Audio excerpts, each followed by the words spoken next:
This is the Bears Barroom Radio Network, and the following program is brought to you by the Verdoliak Law Group, fighting insurance companies since 1963, and TickSplits.com. TickSplits.com, no service fees. The price you see is the price you pay. This is the Bears Barroom Radio Network. The following program is recorded live and intended for all audiences. Trubisky's not a loser. And me coming over to Trubisky, here's what I'm going to tell the people. To say, oh, it's about time you came over, and I knew it all along. You're all morons who love Cutler.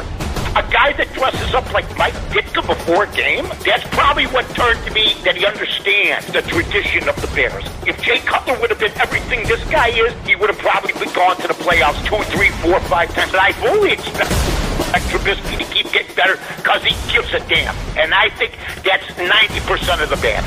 Don't you like when I just shut people down and I make a reasonable argument? That's what debate's all about. That's what it's all about. I hate that song. The hokey pokey sucks. Let's just go on. Put your left foot in. I don't like nobody telling me what to do when I'm dancing. You put your left foot in. I'm going. Nagy understands the division. Wants that. Trestman, Fox. They wouldn't understand Bear tradition if it hit them in the ass. So Matt Nagy has instilled that into the players, and I love it.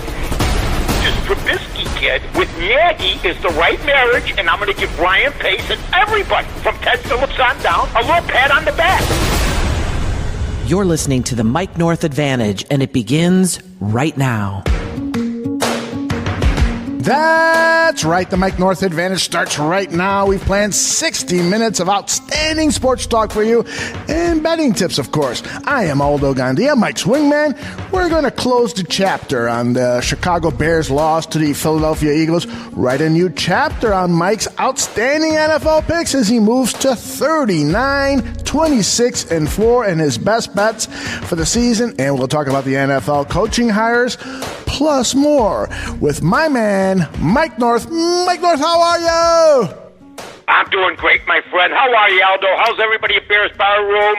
We're starting an hour early today. Hope the time change doesn't give you or give us the for clumpness, if you will, and we don't. It stops us from doing outstanding radio because let me tell you something. That's all we've been doing. That's all we're gonna do. And we're on fire. I mean, I was 2-2 last week. Mark Potash 1-3. Sylvie 2-2. We struck out even a little bit there, but that's okay because it's better than not an 0-4 week. Haven't had a 1-3 week for a while. So stick with us. We're going to get it done this week, and of course, I wish the Bears were in it. Oh, Mike, I still am brokenhearted over that. My God, what happened to you? I thought you went to the bathroom for a minute there. I just keep thinking I got news. There's bad news coming because I heard, oh, Mike, to start your sentence. Go ahead. I just keep thinking about that loss last Sunday, and my heart breaks. I mean, this team was so likable. This team was so talented. This team, the expectations were truly and justifiably that they could make it to the Super Bowl, and to lose the way they did is just heartbreaking. Yeah, and I think they'll learn from it. I'm worried about next year. I think we took a step back the other day. I don't know what they're going to do with their kicker. That's a negative that's hanging over the head.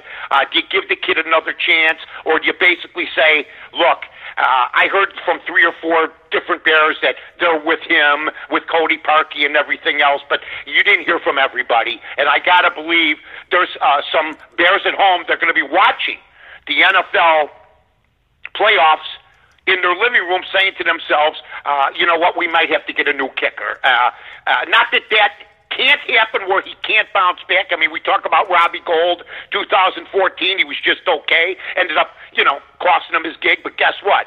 He came back. So we'll see what happens. Speaking of Cody Parkey, he is trending on Twitter right now at Friday, 8 a.m. Central, and he just made his appearance on the Today Show. I have a little clip to nauseate us all by. The reason you're here and the reason we're so excited to talk to you is because of the kind of person that you are and everything you did after after that kick. But I have to ask you what you were thinking. You know, what in that moment and in your mind, did you know it had been tipped? Like, what was going through your mind? No, you know, as a kicker, you know, you live for those moments, and I was like you said, I was 3 for 3 before that. I had a lot of confidence going into that kick. So I went out there and.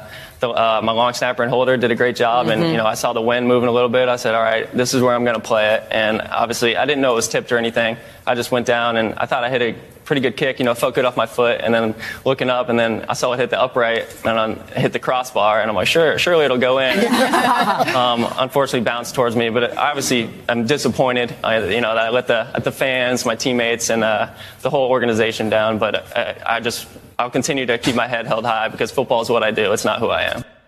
Football is what I do, not who I am. What do you think about that, Mike? I just don't understand the tour. That's me. I mean, you know, a lot of your teammates are hurting. You should be hurting. You've made yourself it doesn't surprise me of the man that can handle losing well. You know, the guy that is looking up to God. You know, thank you. Tomorrow's another day. Screw that. You missed the kick. I don't want to see it till next year. I mean, you're the guy that's getting the coverage. Khalil Mack should be on that show, okay? How many times have they had him on? Probably none. How about Mitchell Trubisky? How about having him on that show? You know, Matt Nagy will probably eventually get on that show if he's named Coach of the Year, but we don't know. So I have a problem with the guy that craps the bed getting to come on to a TV show and having a pity party. Mike, of all the brilliant things that you have said in our, 20 Mike North Advantage shows that we've done, I think that is the most perceptive. Why have him on the show? Why doesn't he just go away for a little while? And why not honor the great Bears and talk to them on a nationally televised show? I totally agree with you. Well, it's called, all I kept hearing is we're in this together. Who's on the show? Who's getting ink? The loser? He was a loser this year. Yeah. You can name it any way you want. Right. He was a loser on a winning football team. It's harsh, but that's just the way it is. And if people don't like it, they don't have to listen. But, you know, I'm sick and tired of people idolizing guys who have a bouquet of flowers in their hands when their pants are full of crap and they smell. When Khalil Mack was asked to be interviewed by, I think it was CBS Sports, Rex Ryan, he wanted all of his teammates with him. He said, I want Eddie Jackson with me. I want Danny Trevathan with me. And so they interviewed about a half dozen Bears. And maybe that's what Cody should have said. Hey, I'll come on your show, but, you know, let's have, you know, the... He talked about the tip. Let me tell you something, everybody out there that's ever watched a football game, if, and I said this on our Monday show, and I'm going to say it straight out, if the final analysis is that after 12, 13 hours, the geniuses in the media are concocting or going with the story that it was tipped, if it took you that long to see the tip, then it was by the fingernail. And there's some people that think he was going to miss that kick to the left anyway, and it might have helped him that it was tipped. So I don't know what to believe. But you know what? The field goal unit broke down. Period. End of story. He's the kicker, and he gets a lot of money. Enough of the pity party for this loser who wants to go around because his agent's prodding him because they're probably going to trade him. And this is good for his image? I don't know. If I'm a player, I don't know if I want to play with the guy. Hey, there's the guy that lost the game for us, getting national coverage. Bull. Well said. Well said. Although try to get back as fast as you can. I'll be here. I'm going to go shopping. Would you please? I know you're tired. No. But you get me hot with these questions, and then I'm looking for a little fire. But then again, I say it's Aldo. Gandia. That was the dramatic pause after the... My God, I've had 6 of them so far. That's not a good sign for me. Okay.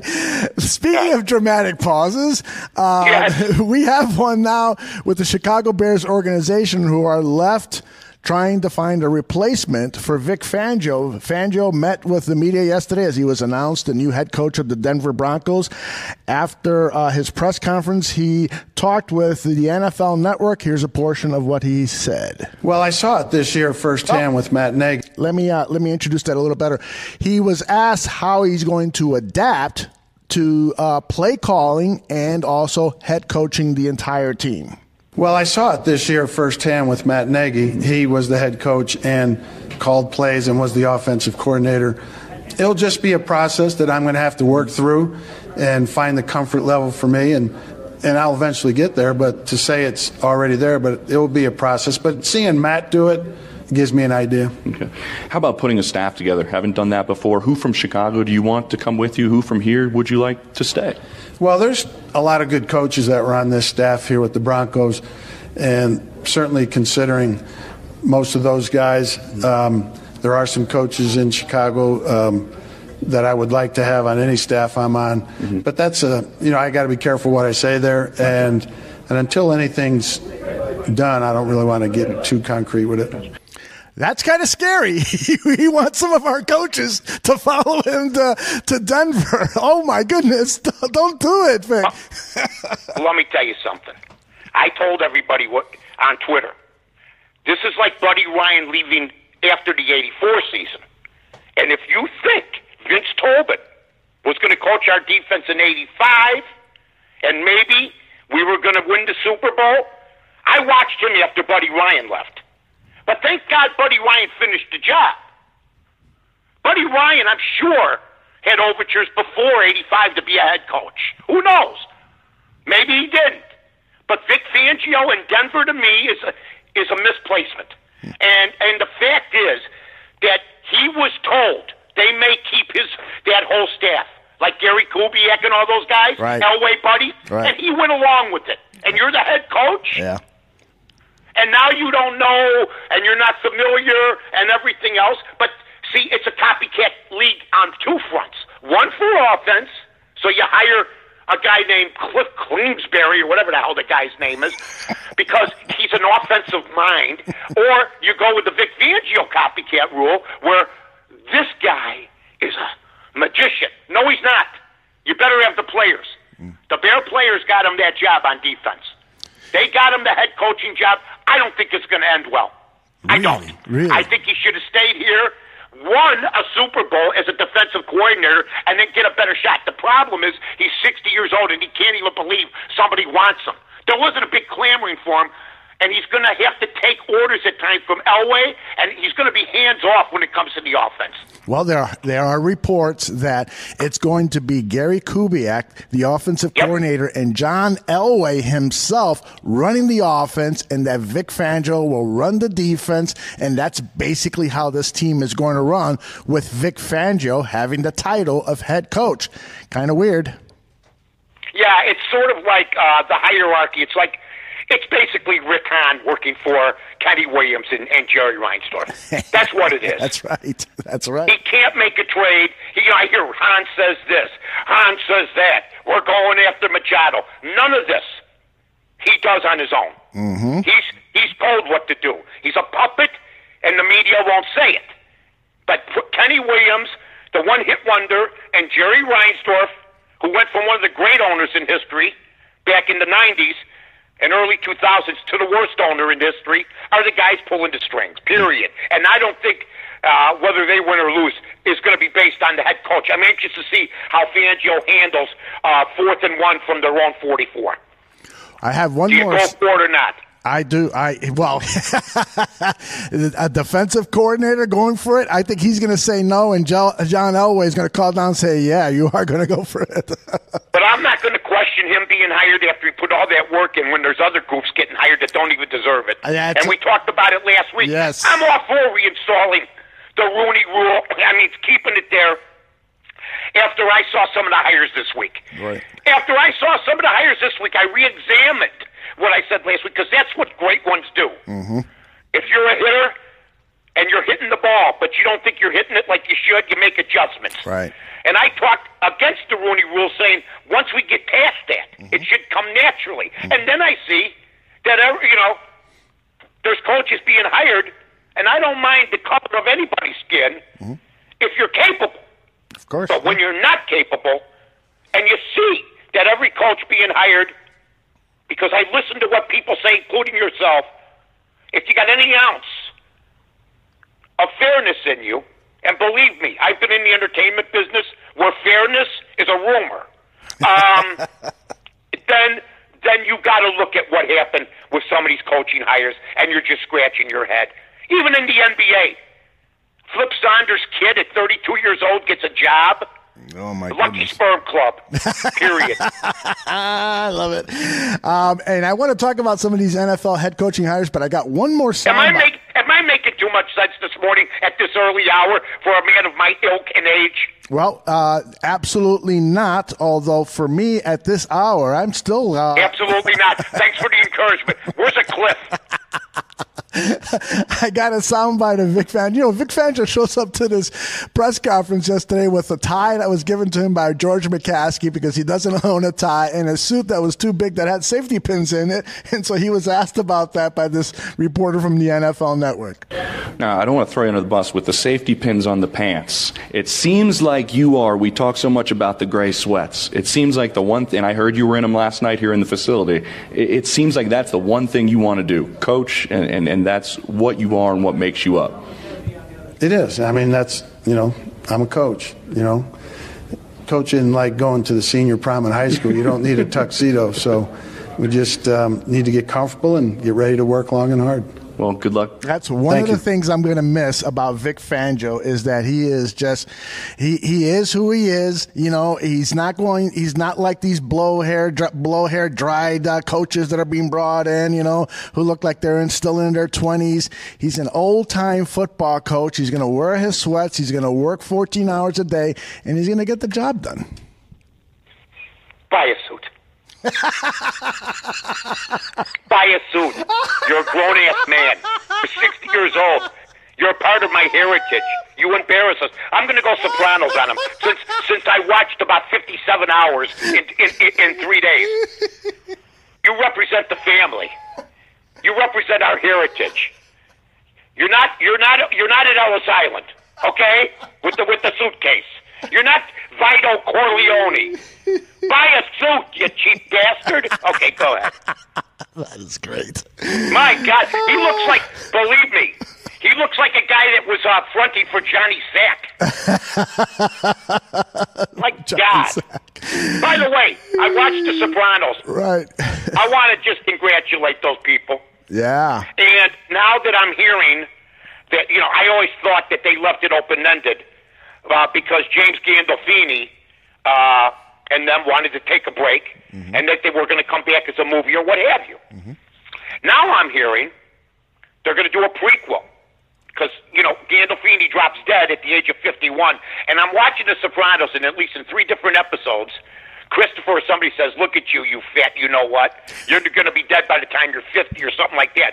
He almost, talk about prophetic. He died at 51, and that screwed the whole pooch. Now they're coming out for a prequel, which means Tony's going to be in it as a kid with Johnny Soprano, Jr., all in the 60s. So I think it's a winner. It's going to be called The Saints of Newark. So watch out for that. You don't only get Bear news, handicap news at Bears Barroom. Damn right, Rona Barrett's got nothing on me. And look her up if you don't know who she is. I don't have time. The Sopranos has to be the best television series of all time, right? Ever. Right? Ever, Yeah. because they had the ability, and this is what the movie I'm going to be doing, which we start today, writing the script, we start about an hour from now, and it's going to be a long day, because it's tedious when you write. You know that more than anybody, being the great writer you are. But the writing for The Sopranos was, we're going to blow this guy's head off, take a leak on him, and then kick him.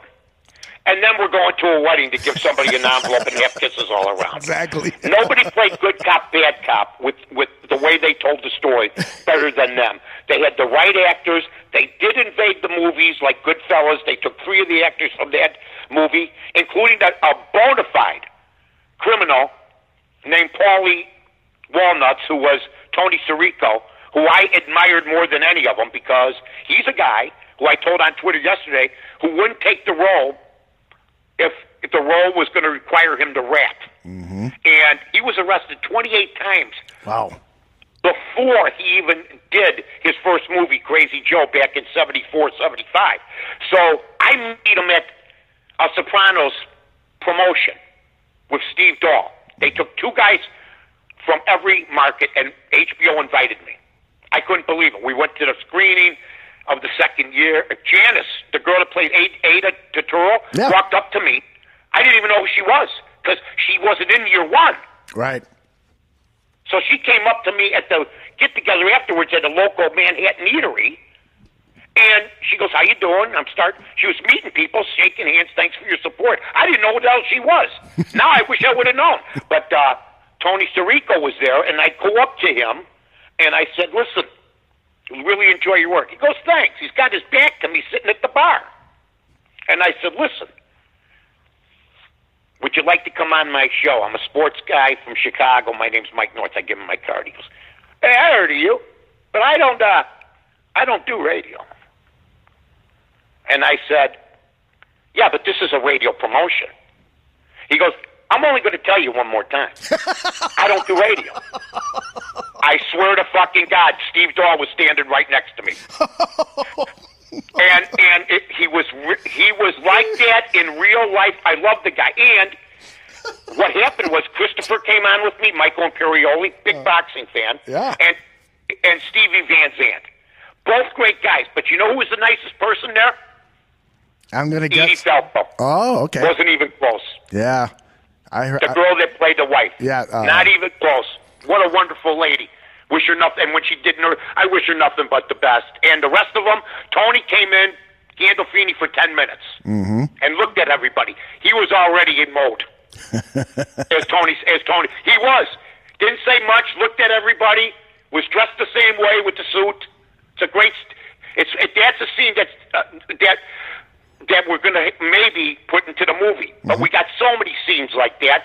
And the guy, and you know this, the screenwriter saying the hard part's going to be the scenes you don't take or you can't take to fit the story. That's what he told me. I said, okay. Yeah, sometimes they'll come up, most scripts are 90 to 120 pages, a page a minute is the rule.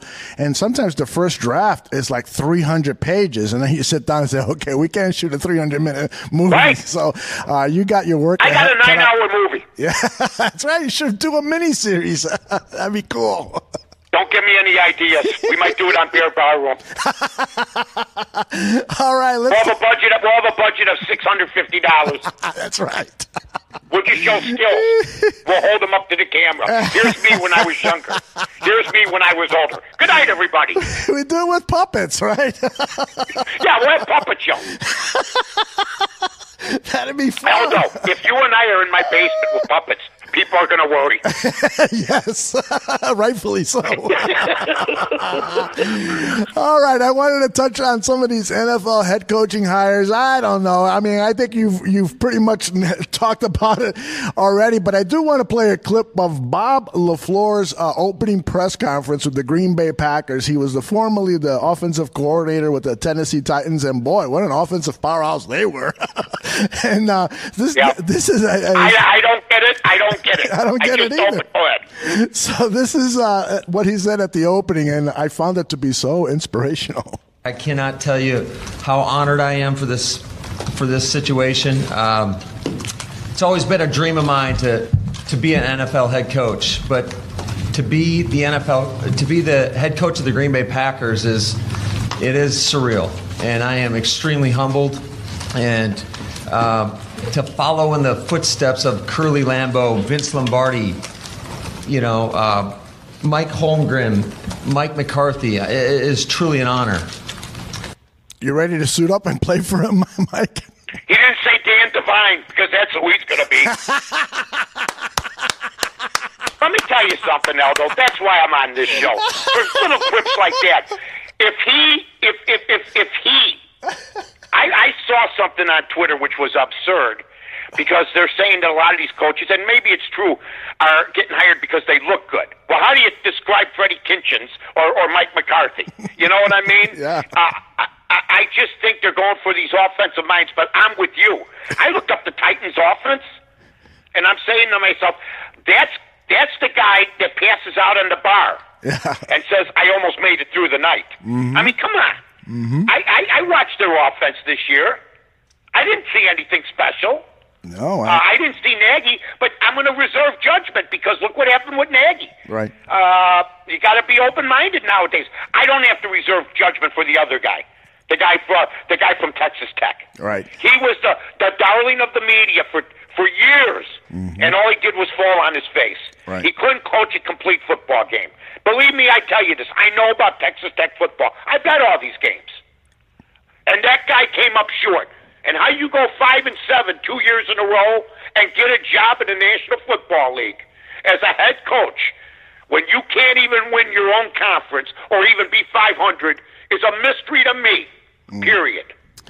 Little Moose Julius in the chat room says LaFleur is going to bomb. Come on. And I agree. It could. I agree. I mean, really, don't tell me. Here's what I do know. Nobody can say he's going to succeed. Mm-hmm. You can hear all the people say, "Oh, he's a gifted guy." So is Mark Trestman. You know, I mean, give me a break. I've heard this garbage for years, and from friends and buddies and networking, and he's the right guy for the job. Now I hear Vic Fangio meant nothing. Bear fans have become the Bear fans I knew football. Yeah. How you can lose Vic Fangio and put on a happy face and say everything's going to be all right, pat you on the back, move on, you're out of your mind. It's a step back. And if you don't think it is, then what did Vic Fangio mean? Because all I heard from the same people is that he was this and that. Now all of a sudden it didn't matter. Which way are we going to do this? Do we need a good defensive coordinator, or do the players just run on the damn field and just play street ball? Give me a break. If you don't know the game, listen to what I'm telling you, period. I'm going to give you 3 names. I don't think I've done stronger work. This is Emmy Award-winning, Oscar-winning, Tony Award-winning. Potty. I want a potty. A potty award? For podcast. There you go. Yeah. I'm going to give you 3 names. 3 names of potential defensive coordinators for the Chicago Bears, and I want you to say yay or nay or maybe or hell no, however you want. I'll tell you what I'll do. You'll name a name. Okay. And I'll either go yup or I'll belch. On demand, huh? Go ahead. I want to solidify the body. The secondary coach of the Chicago Bears, who was a defensive coordinator twice in the NFL, Ed Donatel. Yup. I like that, I like him. I want somebody from within that's a defensive coordinator.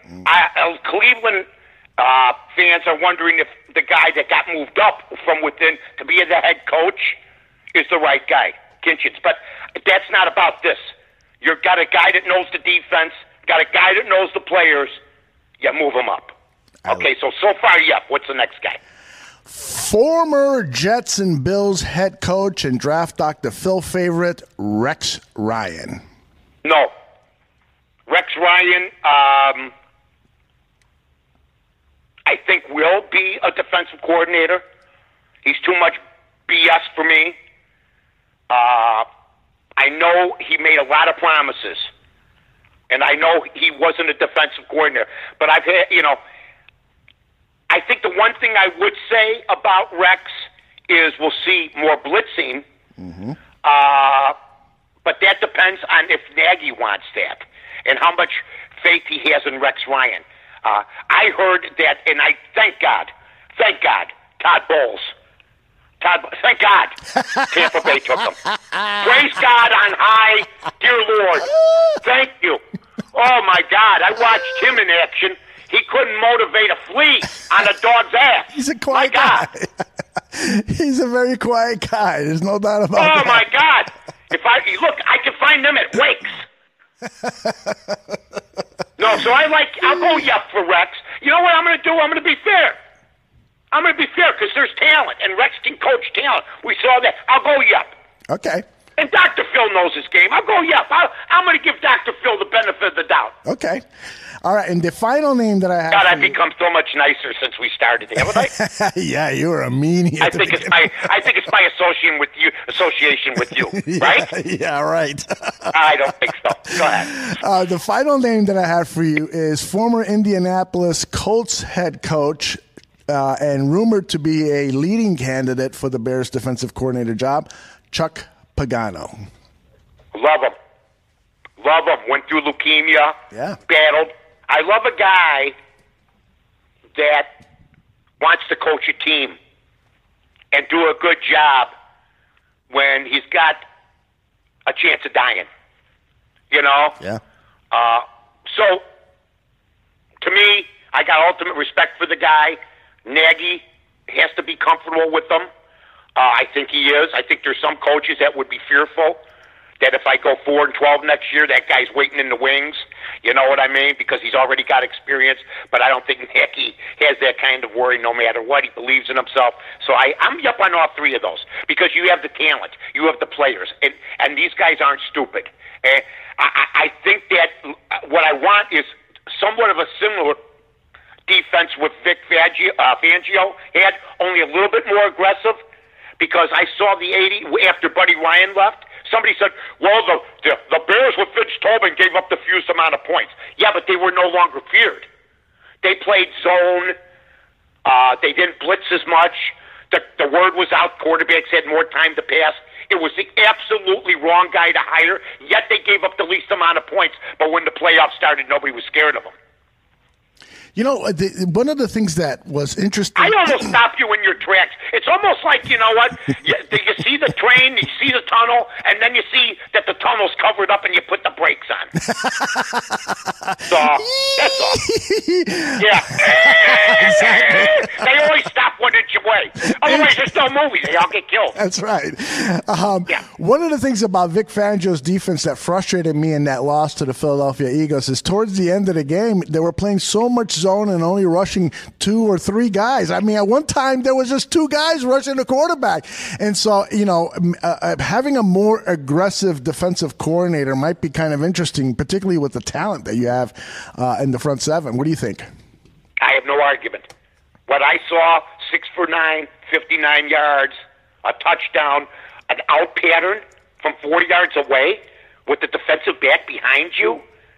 You're not waiting for that. You're giving them the corner. You got to be at the corner almost already. So I'm with you 100%. I thought Fangio crapped the bed like the rest of the defense, plus some missed tackles and some penalties. So, yeah, if that's his swan song, see you later. Yeah. You know? Here, I'm not going to worry about him. In fact, I don't care if he falls on his face, to be honest with you. He left us, so let's see you later. You're 1 year away, or 2 years away from winning the Super Bowl, maybe, and you screwed the pooch for us. See you later. Bye-bye. Okay. All right. Now, last week, your buddy Mark Potash, as you said at the beginning of the show, was 1-3. You were 2-2 on your best bets, but you were 1-0 on your. You know, you guys each picked your best bet, right?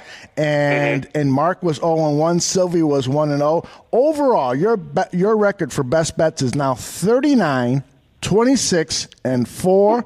Potash is at 38. 29-2. Mark Potash of the Chicago Sun-Times, and Mark Silverman over at ESPN 1000 is 31, 37-1. Not bad. Yeah, I just Potash is how many above 500 there, Aldo? Let's see. Potash is 9 above 500. And how many am I? 12, right, or something like that? You 13? Are 13. Yeah, the ties help. There's no question about it. Plus, I gained a game on him. But I take the regular season, and Mark was great. So I love those guys. I take the regular season and then throw that away and go with the playoffs. Yeah. I mean, if you have a great regular season, like the Seattle Mariners did one year, they won 116 games, but then in the playoffs they get knocked out in the first round. Sort of like the Bears. What good does it do? Right. You know what I mean? Right. So I took the Eagles, and if anybody listens to me, I'm the number 1 handicapper in the country. If you listen to me, I had the Eagles, and I couldn't believe the line. if you listen to last week's show, which you can get at Bears Bar Room and stuff like that. We'll have some other announcements next week, Aldo and I. And I just couldn't believe the spread. Remember, I said, what are they, 6.5? They're the defending Super Bowl champions. Yep. I said, they've got experience. They got a quarterback that believes in himself. I go, I don't understand it. And guess what? I was right. Mm-hmm. Again, because the Bears, for all of the Trubisky stats, mm-hmm. I don't want to hear stats when you score the amount of points you scored. I don't want to hear about it. Right. I'm sure he played better down the stretch. I don't want to hear down the stretch. You start the game in the first quarter. And to go out of that opportunity with 6 points only, when you should have scored maybe 13 to 16, we should have won that game easily. That was a coaching and that was a coaching blunder. Where was Nagy in the first half? And I would say this. It's basically almost the same type of game he was involved in last year with Kansas City. So I will say this, and I want everybody to know, what do you think Kansas City's record's been in the playoffs the last 12 games? I don't know. 1-11. Wow. Last 12 playoff games. Holy cow. Kansas City Chiefs, including 6 at home, are 1-11. Nagy's now 0-1. And the last 2 games I've watched him perform, last year at Kansas City, and where they said, well, that was Reed calling most of the plays. Don't care. He's an offensive coordinator. Yeah, don't care. And this year with the Bears, he's crapped the bed, period. Wow. And I've had nothing but complimentary things to say about him, but he's not getting the pass on this show. I love the way you put it. You know what? I said something similar, although not nearly as... 1-11. Yeah. I got and he wasn't there for all of them, but he was there for a couple of them. Yeah, that's right. I got crucified for complaining a little bit about Mitch Trubisky's first half last week, and I'm like, guys, let's look at reality here. The first half, he wasn't effective. He almost threw 2 interceptions. So, but everybody, but he progressed. If look at the scored stats. 6 points and you're sticking up for that offense, you're barking up the wrong tree. Right. Stats are for losers. Period. They are. I mean, Patrick Mahomes may come out and lose the first game because of interceptions or what have you. Look, the Bears got the turnovers. They followed the same pattern. They set them up, and they couldn't get it done. That's it. Yep. And if we kick the field goal, we're not discussing this. That music means it is time to get Mike North's That's what I call timing. Mike North, again, you know his record. You know he's the top handicapper in the business. We're very fortunate. In the world. And we're very fortunate. Come and get me, Copper. Copper? Yeah, okay. Come and get me, Copper. Jeez, I forgot that reference. We're going back. Right. We're going way back. We're going back to when we were kids, the 30s. I kid. Mike, we've got 4 NFL games. The Chiefs, Colts, Rams, Cowboys, Patriots, Chargers, and Saints, and, of course, the Eagles. So take us through these games one by one, and who's sponsoring this for us? Well, I'll tell you something right now, and I don't want anybody to ever disparage these guys because we're associated with winners. We're associated with winners, and when I talk about winners, I'm talking about the Verdoliak Law Group. Winners, they get it done. Compensation. They battle insurance companies, that bully you. I mean, look, I'll give you a perfect example. Do you know, Aldo, the 3rd leading cause of death behind heart disease and cancer? Do you know what it is? Getting hit by a car? Close. Oh. I love it with the football music in the background talking about the 3rd leading cause of death. Keep it going. It's called medical error, and that's true. Yeah. According to recent studies, preventable medical errors kill as many as 400,000 people each year. You go to the doctor for an operation, a little simple tonsillectomy, the next thing you know, you're dead. Somebody screwed up. Okay? Why aren't we hearing more about this? Maybe because the doctor that committed the error is often the same doctor that's filling out the death certificate. No. It's a conflict. For example, when a patient undergoes a routine surgery, if a doctor accidentally leaves a sponge inside the patient, an infection can occur, and that patient will ultimately die as a result. Then they fill out the death certificate. Sort of like the movie The Verdict with Paul Newman. Yes. Where they were lying about this, like, and they had people verify and stuff like that. Mm-hmm. You get doctors to verify and back them up, and they fill their own death certificates out. Well, you know who won't let you get away with that? Verdoliak Law Group. So, call 844-VLG-LAW. Where's the music? There it is. Good. Perks everybody up after this commercial. That's 844-VLG-LAW. It's something you got to look into, folks.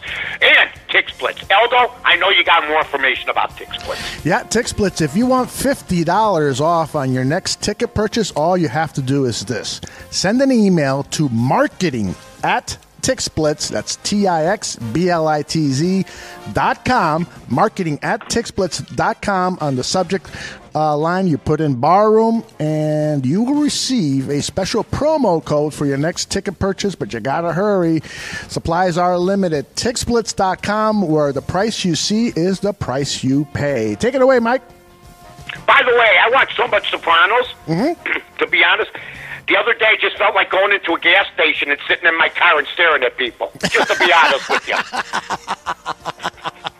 Or maybe go to the mall and look at somebody, and then walk away when the guy turns around for the second time and you're not there. You know what I mean? Oh, yes. Anyway, it's going to be my new hobby.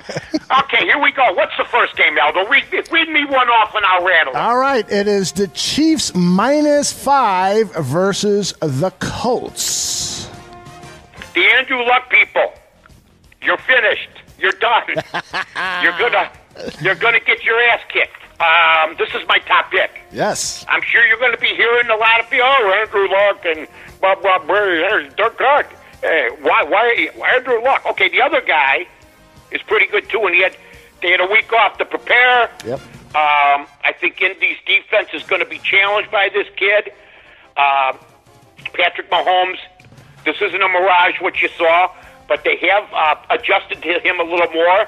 I know he's a young kid, and I know that people are touting him as MVP, which he certainly deserves along with Drew Brees. But there's no way in hell that I think Indianapolis can stay with the system I have, which has been successful this year, ultimately better than anybody in the business practically that I know of, because we're documented in the Sun-Times and in Bears Barroom. To me, it's just too easy. Kansas City's going to thwart these guys by about 10 to 14 points. That is my top pick. How's that? You like that one? I like that one. And, the issue, though, is that the Chiefs, you mentioned their I think it was the Colts, actually, so pardon me. But the Chiefs, Andy Reid and Matt Nagy? Yeah, they're 1-4 against the spread in playoff history, so that's the only way. And they're 1-11, and they're 1-11 in their last 12 playoff games. Yeah. I know that. Yeah, so that's the only way. Yeah, but Patrick Mahomes, I don't think was involved. Was he with any of those games? No, he wasn't. I'm just checking. That guy, it's the quarterback. He's a difference maker, man. Yeah, he's special. And if the kid falls on his face, then okay. It was gaudy statistics during the regular season. We've seen that a million times. Yeah, but that doesn't mean the kid isn't. And he's dueling a guy that's on fire, and they believe in him, Andrew Luck. I'm not taking this lightly, but I just think I've heard people say Indianapolis is going to win outright. I don't understand why they're getting 5 points. Yeah. So I'm going with Kansas City. I just think the week off helps, and I think that Indy having to play a game last week, even against a Houston team who got stubborn in the second half, is something that you usually see a couple of these teams lose the next week. Yeah. So I got Kansas City. All right, next one. I've got next the Rams -7 versus the Cowboys. It's another one. Cowboys looked impressive. They're going to run Ezekiel Elliott. The Rams, I think, should have, down the stretch, played better football. But I just think, once again, the 7-point deal. It's too easy to take. I just think the favorite's going to win this game. They learned some things probably during the break. I think the break's a huge thing, Aldo. That one team gets this time off to prepare while the other team's fighting for their life. That doesn't mean that Dallas can't win this game, but if I had to put my hard-earned money, I'd take the Rams minus the 7. Yeah, and I think the time off gave Todd Gurley some really needed time to deal with his injury problems. So, yeah, I like the pick. It's hard to pick. Now, let me ask you, because I don't have my Sun Times in front of me today, because we started an hour early, but I have my picks that I sent to the Sun Times. Who did, in the Kansas City game, just out of curiosity, how did Mark, Potash, and Sylvie do? Good question. All right, so Mark and Mark both picked the Chiefs, so all three of you have the Chiefs. In the Rams-Cowboys game, all three of you have picked the Rams. Oh, my God. Yep. Okay, let me tell everybody a little story. Last week on Bears Barroom, I went 2-2. On Vegas Scores and Odds, I went 3-1. And somebody's going to say, well, you son of a, you double dipper, you're giving one opinion one way, one the other way. Let me explain something to everybody. When I send my picks in on Thursday, okay, to Mark Potash of the Sun Times, the same thing with Mark, we're set with those lines and stuff. But by Sunday, I got a better read on the games. Yep. This is only the second time this year that I took one of my Bear Barroom picks, and I got off the Ravens from the Barroom and the Sun Times pick and took Los Angeles last week, and I won the game. So and I told everybody, if Aldo remembers, go light on this game. Right. San Diego and Baltimore. I said, go light. I'm scared. Well, go light on these first two games of Mark and Sylvie, and I agree. I will say this. I'm confident we'll go at least 1-1. Okay. Well, and again, to reiterate, the Chiefs is your top pick of the weekend. The Kansas City Chiefs. Was he their top pick? No. Okay, good. Mark Silverman, yes. But Mark Potash, his top pick is coming up, and I will tell you this. I'm gonna strangle myself in a minute. Go ahead. I will tell you this, that I can't get enough bad news. For these next two games, you and Mark do not agree. And so we'll move on to the next game. It's the Patriots -4 versus the Chargers.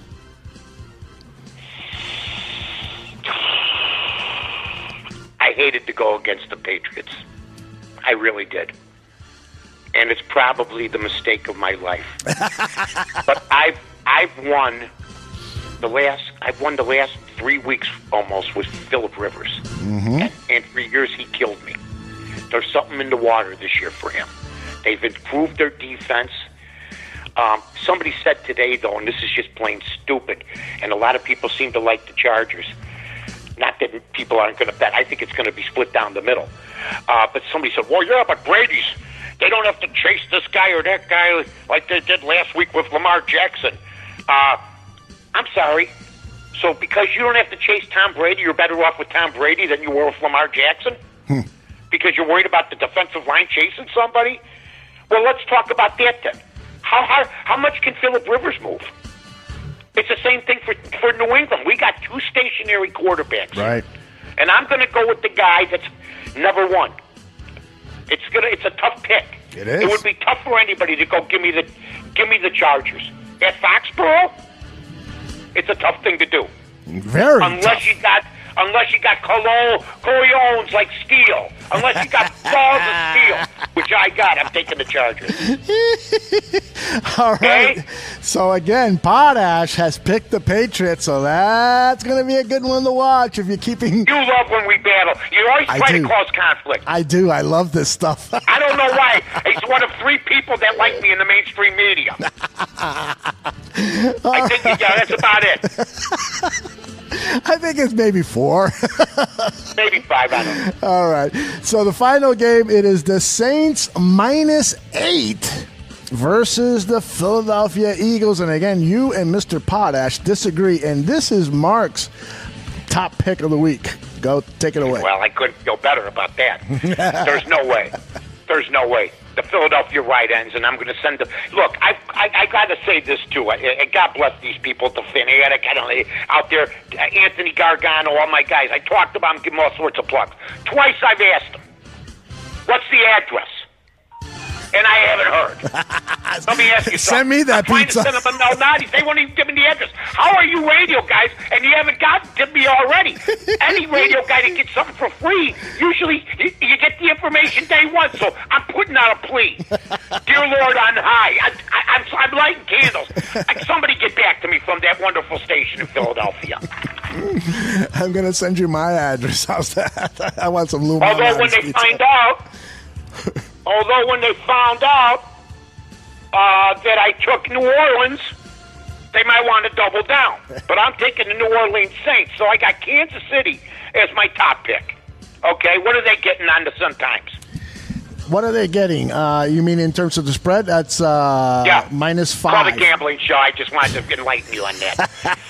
Okay, well, excuse me, go ahead. What are they? The Saints are getting -8, giving away 8 points to the Eagles.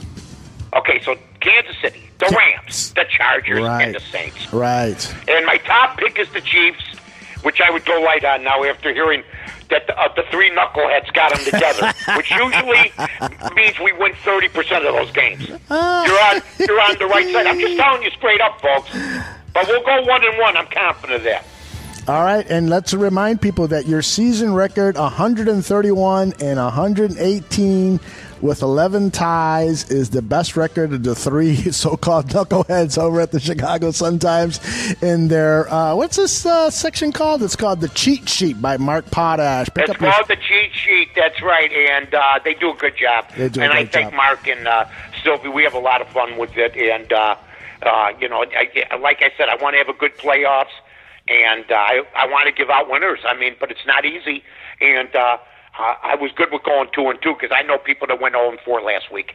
Oh, my goodness, yes. I mean, do you find that the playoffs, picking games in the playoffs is more difficult than the regular season?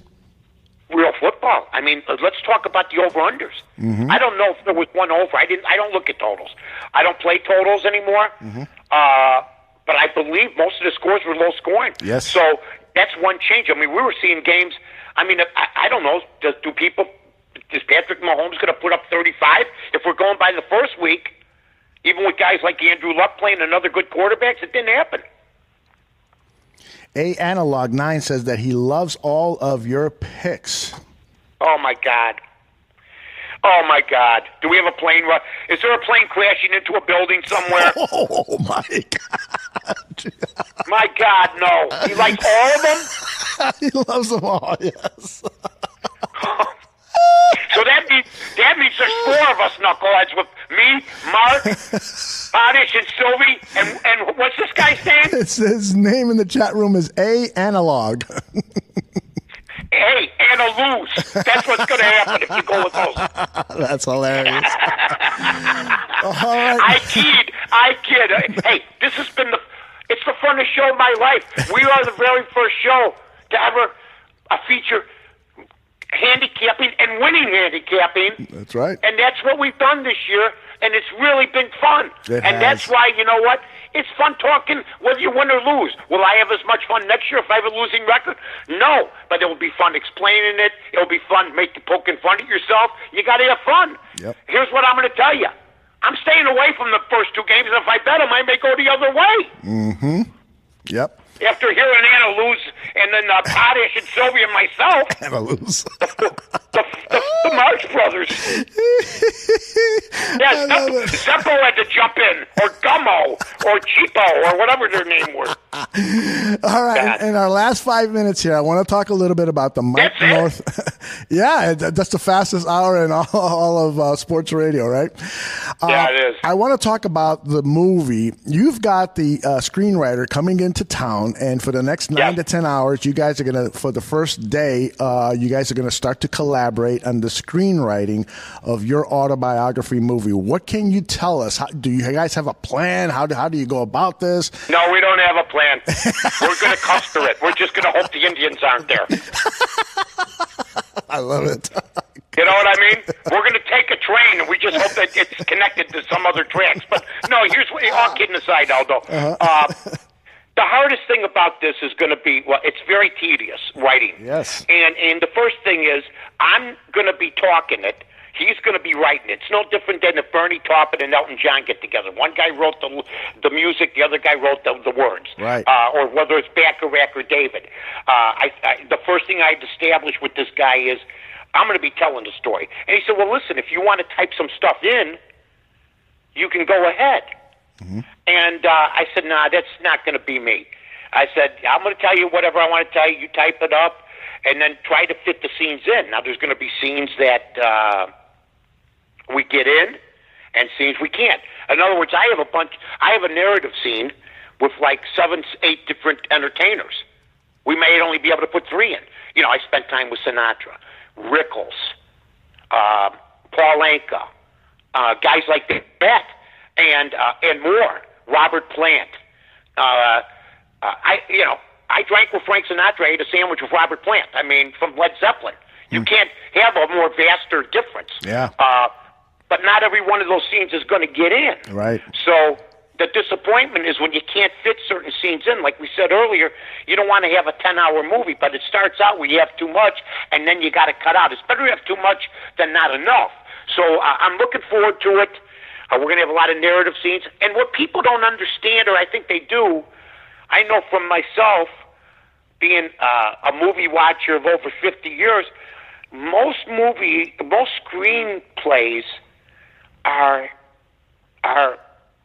setting up the scene, not dialogue. Everybody thinks it's all about dialogue. I watch movies and there'll be somebody running through a parking lot chasing somebody. There's no dialogue. Right. So there's a lot. Most movies isn't filled with dialogue. Watch a Steve McQueen movie sometimes. Mm-hmm. You know, watch The Good, the Bad, the Ugly with Clint. Watch a Clint Eastwood movie sometimes. Not a lot of dialogue. Correct. It's the setting up the scenes and where to put the scenes. That's correct. Johnny Santu. He'll be here from Detroit in about. He'll be here from Detroit in about 15, 20 minutes. He's going to stay 8, 9 hours. Then next Friday, same thing. Wow, awesome. Johnny Santucci. I love Ducci. He's one of the best, and he wonders, did you watch a whole bunch of Sopranos episodes to get ready for the screenwriting collaboration? Everything I've ever watched is preparing me for this. Everything, every movie. What I'm watching is how. I got a director already. Adam Rifkin's going to direct it, so that's their deal. But you know, screenwriting. I never believed. I don't know if you ever believed this, that Ben Affleck and Matt Damon did the screenwriting in Good Will Hunting. I don't believe it. And because who did the typing? Matt's girlfriend? I don't know. All right, let me ask you something. Maybe I'm wrong. If you have a hit movie like that, do you not ever write another screenplay or something major? That is weird. That is very weird. I've always wondered. Not to me. I think they hired somebody and then got it and then took the credit. Maybe they put the idea on paper, but they won't give the people that helped them.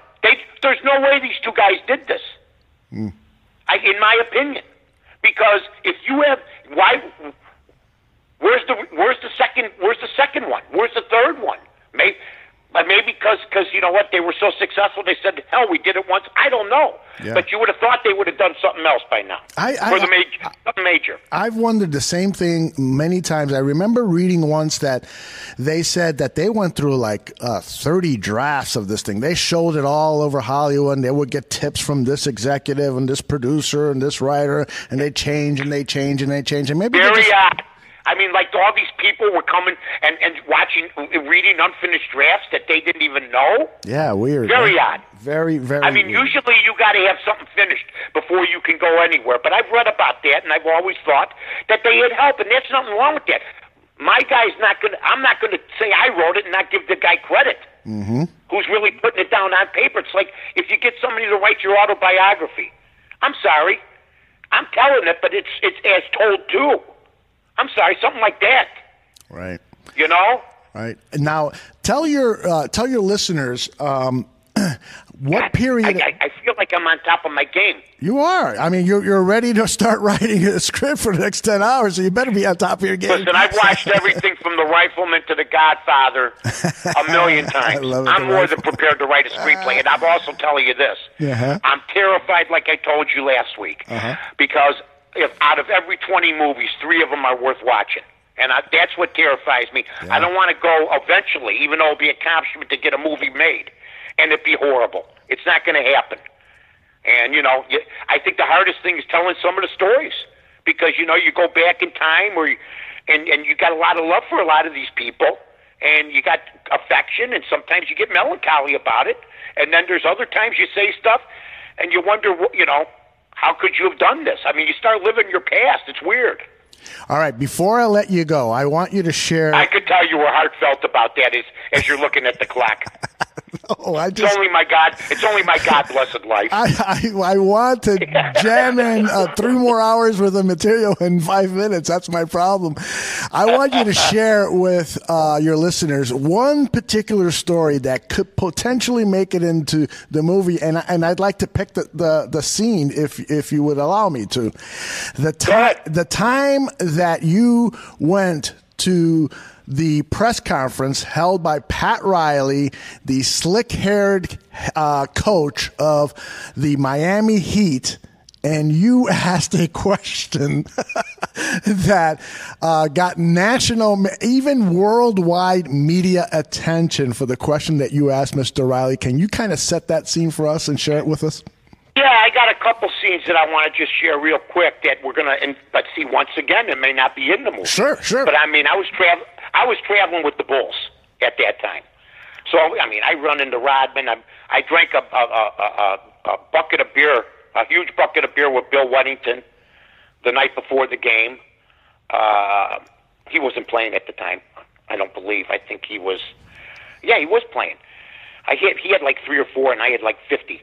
And so there's a lot of scenes you want to put in. But what happened was I had said on my air show, and this is a narrative scene, and then there was the time Pat Riley and I had, and then you start talking.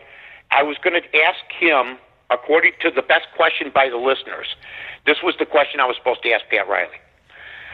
Pat, this is after a tough loss.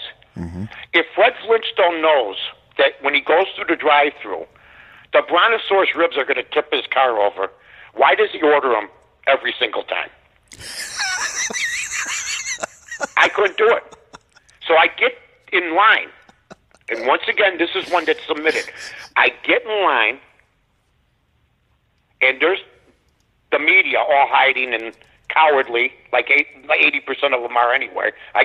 Believe me, I know who. But Bob Birdie sat there and laughed, my buddy.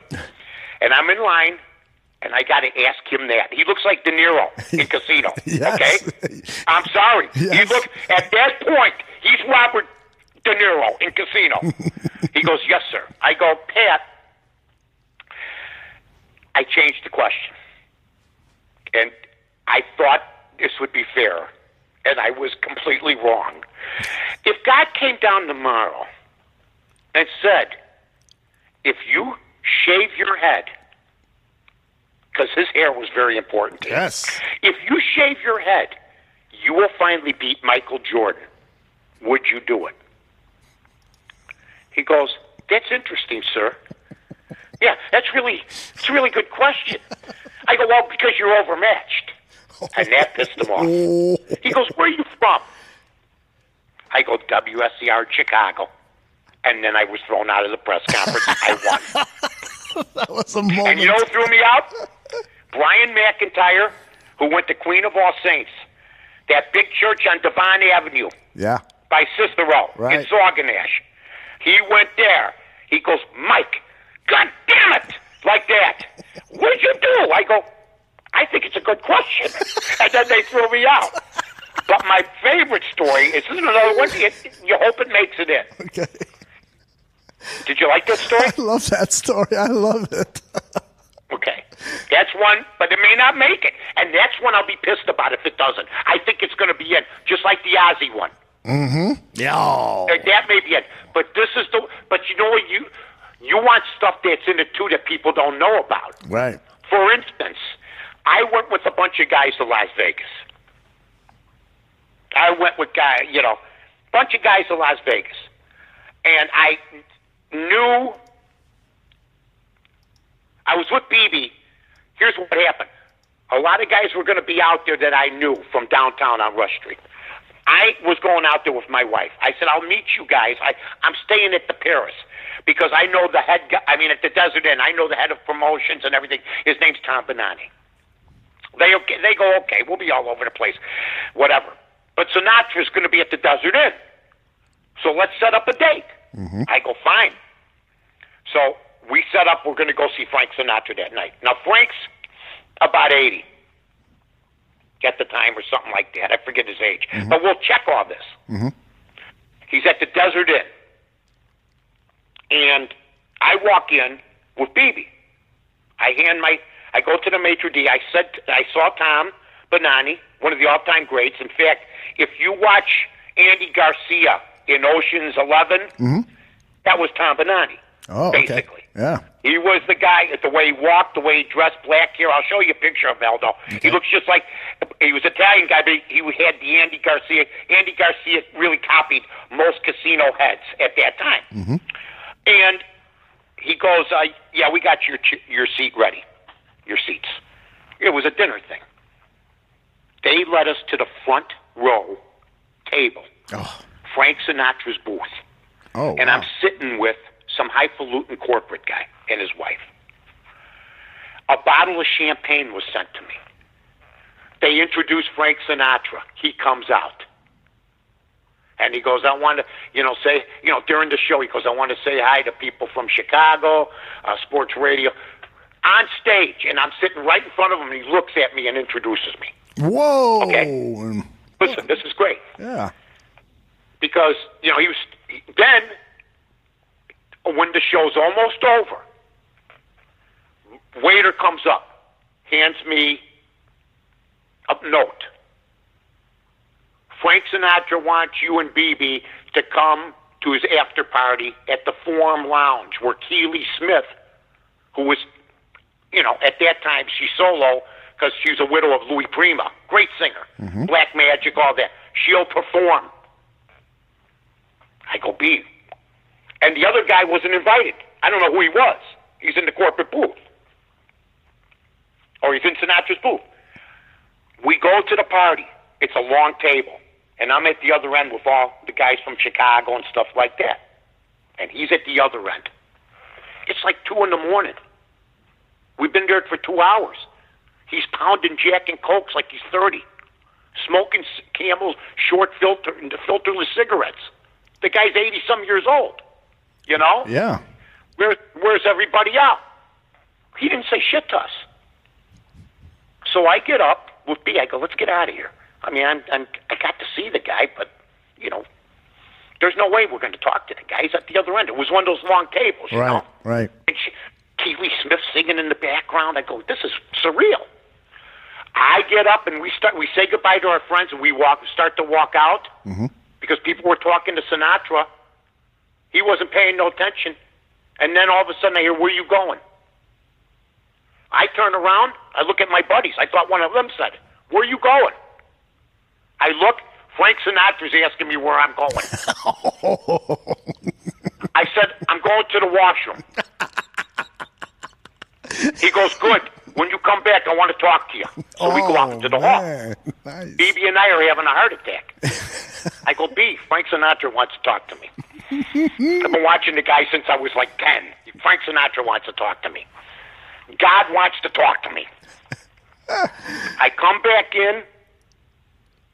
I sit next to him because, come on over here. Where you the Chicago guy? Yeah, I love the Cubbies. I love the Cubbies. And he goes, and then we start talking. He goes, they start talking about music, how it sucks now. To me. And he goes, hey, we talked about a couple more formalities. He told me he loved Leo DeRocher and all these other people. So I said, Mr. Sinatra, it's really been great meeting you. He goes, here, take this pack of Camels. I I said, okay, can you autograph it for me? He goes, no. I go, wait a minute. I go, how am I going to let everybody know you signed it? He goes, first of all, you wouldn't lie about it. And second of all, you know. Nice. He goes, so I got them. They're sitting on my shelf. That is awesome. Take care. What a great story. What a great story. That's one of the that scene, but that scene may not be in for some reason. Sure. And I'll be hot. Yeah. Because that's a selling point. Yeah. You know what I mean? Sure. That's a legitimacy thing. Right. It's like when Chuck Wepner met Muhammad Ali. You know what I mean? Mm-hmm. But see, what happened then is I got to then eat dinner with Rickles, hang out with him, Paul Anka, hang out with us, because they were all managed by the same group. It was great. Ashley in the chat room says that she loves the story. She says it's awesome, and she said that she had Frank Sinatra playing when she gave birth to her little girl. Isn't that cool? Well, everybody remembers Frank Sinatra. He's a legendary man of the 20th century. There's no question about it. Mm-hmm. But for me to meet a guy that I was watching on TV in 1962 as a child, and you know, to meet him and for him to acknowledge me, I hear good things about you. What the fuck? Mm-hmm. Frank Sinatra's telling me I hear good things about you. That's enough for me. That is pretty awesome. Frank Sinatra said he's heard good things about me. He could have said I've heard bad things about you. You know what? I'm not writing the screenplay, but I would consider that as the opening scene to the movie. That would be pretty awesome. That's going to be, when you see the open, you'll change your mind. But it's going to be, I hopefully be in the movie, but I got so many wonderful stories that people have never been told. Plus, you know, it's just, to me, I'm so excited because it's going to be good for everybody. I'll tell you what, I just hope that everybody in Chicago that has any type of, I hope everybody supports the movie, because we're going to try to shoot it in Chicago. We're going to try to, I want a lot of Chicago actors. Mm-hmm. Adam's from Chicago. Jeremy's originally from Chicago. Listened to me as a kid. Right. And now he's writing for Adam Rifkin. I mean, it don't get much better than this, and it all started from a tweet where I said I liked one of your movies. That's awesome. And the guy said thank you to me. And then he starts reading about me. And then the other guy because the story goes, Adam Rifkin calls Jeremy Morrison and says, do you know who Mike North is? He goes, there's only one that I know of. That's right. That I know of. He goes, who? He goes, he's one of the best who ever did sports radio. He goes, the guy just thanked us. He goes, you're shitting me. He goes, no. Next thing you know, they're getting in touch with me because they read my deal on Wikipedia and other things. And Jeremy really pushed it. He says it's a great story about this guy. So that's how things happen. So we'll see what happens. Before I let you go, Ben, you're going to play the role of the troublemaker in the neighborhood. I'm perfectly suited for that. Believe me, you are. Before I let you go, Ben, I'm not trying to brag or nothing. I'm just telling you the process of what we're trying to do and share with people that actually supported me. You know, I was never really able to say goodbye from the score because they didn't trust me to do that. They just, what corporations do, Aldo knows this, is after you say, I don't want to do this deal no more, right, they'll walk you out. That's right. So I wasn't allowed. So I love everybody. Everybody that I've ever had contact with, whether you agreed, it's water under or over or around the dam or under the bridge, whatever it is. I don't know how it goes. What was the other question? I go all night long. I know. Well, you've got a half dozen questions here. So Ben wants to know about what was it like to hang out with Don Rickles, his favorite comedian. True story. Well, every story's true. I hate when people say that. I know, right? I was going to say that, too. Everything's true because mine's going to all be checked up on anyway. Sure. That's what they do. They vet. They don't want... Don Rickles is in town at the Paramount Theater in Hollywood Casino. Mm-hmm. Managed by a guy named Tony Orthino, who was also manager of Frank Sinatra. We were talking about that. they call me, you want to go see Don Rickles? I go, yeah. Come to Hollywood Casino. I go, geez, Aurora, huh? Well, that's where I did one of my shows. I go out there. The next thing you know, Doug Buffone and I are brought up on stage and ridiculed by Don Rickles. Oh, jeez. You know, That's having hilarious. fun with them. Yes, sure. And he busted Doug's balls worse than mine. The big Because guy. you look like a caveman. You know, stuff like that. And I'm leaving. And Vic Castillo comes up to me from Hollywood Casino. Mm-hmm. He goes, you want to go backstage and meet Don? I go, yeah. And I had Shaky Suntress, Jesse Rogers, a bunch of guys from the score. From the score, yeah. I had him on the radio. He wants to meet you. We went back. We take pictures. He goes to me, because he must have talked to the management and how I was with Sinatra or whatever. I thought, I'm not going through this again where I'm going to sit around with 50 people. And he goes, hey, he tugs on my phone. How was I tonight? I go, what do you mean? You're one of my top comics of all time. Are you sure? I go, Don. And I'm calling him Don because he's Don Rickles. Right. I should have said Mr. Rickles. I go, do you know how great you are? So I was good, huh? I go, yeah. He goes, hold on for a second. He goes, I got to let everybody go. I got to get ready to go. And he came, when we finally got to see him, he was in his robe. Mm-hmm. You know, with a pair of pants on, but he had the robe on. Okay. He didn't have his tuxedo jacket on. And he goes, everybody go. He goes, Mike, you stay with your wife. So they leave. It's me and them. All my buddies are outside, but they left. Because I told him he wants me to stay. Yeah. We went to dinner. Me, him, and her. Wow. 2 hours. At the Fairbanks Club, which was across the street in the casino area.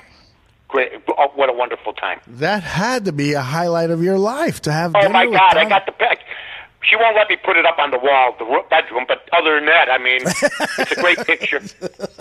We have a great picture. I put it up before. Just a great guy. Next, give me another one. You want another question? Okay. Come on. I've got one for you. What about, of all the guys that you've had a drink with, Chicago sports stars, who was a guy that you may have had like the most fun with to have a drink with, and tell us a little bit about, how they behaved? I think I said that. That was Ronick. Oh, yes. I had fun with Ronick. Yeah, I told you that one. We went to the neighborhood. Mm-hmm. Yeah, Ronick was fun. Harbaugh.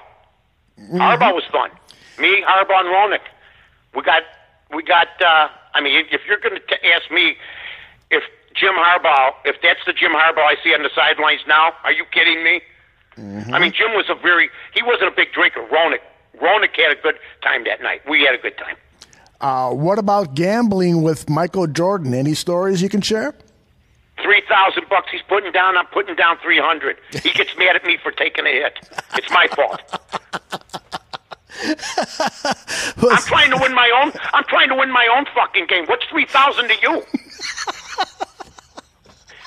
He says, "What's 300 to you?" Honest to God.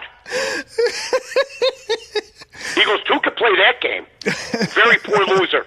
Hated to lose. Never seen a guy at the blackjack table so mad if he lost. That's the story, that he had a legendary temper when he lost, huh? You don't like losing. Man. Period. Mike, you've got to go to work. You've got to write a script. Yeah. In fact, he should be here any minute, but I'm looking forward. I hope I had. Hey, we could do that every week. We'll ask questions about the movie. I try to keep everybody enthralled. I don't want to give too much away, but some of these scenes won't even make it. So, well, yeah. You got to do. You're doing a 90-minute movie. 2 hours. Well, I've always said that you should write an autobiography and share all these stories. So maybe that'll happen someday. Yeah, well, maybe, but I got to be honest with you. Okay. I just don't want to pick a guy that's too much of a problem. I hope you're right. Yeah. Buddy, I love you. I love you, Mike North. Have a great day. Good luck, and we'll talk. I can't wait to listen to this show. You know what? I got to be honest with you. It's my favorite show on Twitter. What a surprise. See you, bud. Take care.